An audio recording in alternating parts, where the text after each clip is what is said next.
Last school year, I held a training about Google Apps to about 25 teachers at my school. They attended my session to learn more about how to use Google Apps in and out of the classroom. Google Apps was fairly new to my school last year, so having a training for Google Apps gave teachers an opportunity to learn more about the resource, how it could be used in many ways to make collaboration between teachers more effective, and how easy it is to use. When the teachers left, I wanted them to leave with a few easy ways to use Google Apps. I wanted them to learn how to make documents and forms, and how to share items with others. My goal was for them to be more comfortable with this great resource Fairfax has made available to teachers and students. Google is such a user-friendly resource, and anyone can learn how to use it. In my presentation, I talked about how my team uses Google Apps for many resources.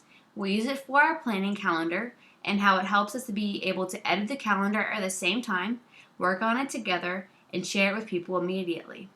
I also talked about how we use it for our team meeting notes, we save important documents, and how we use the drawing tool for creating assessments. I also wanted to show them a way to use Google Apps for personal use. I gave an example about how they can use Google Apps for personal use by how I use it with my family for Christmas ideas for the holidays.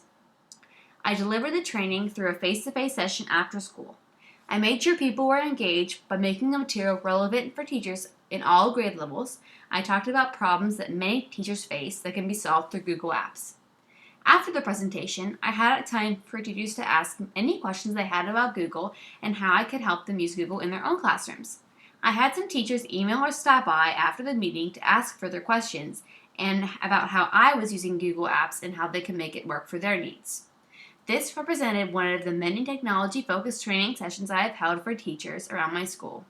As a result of the positive response, I now field questions on a frequent basis, ranging from simple Windows questions, such as adding printers or changing settings, to more complex technology integration questions on a number of topics.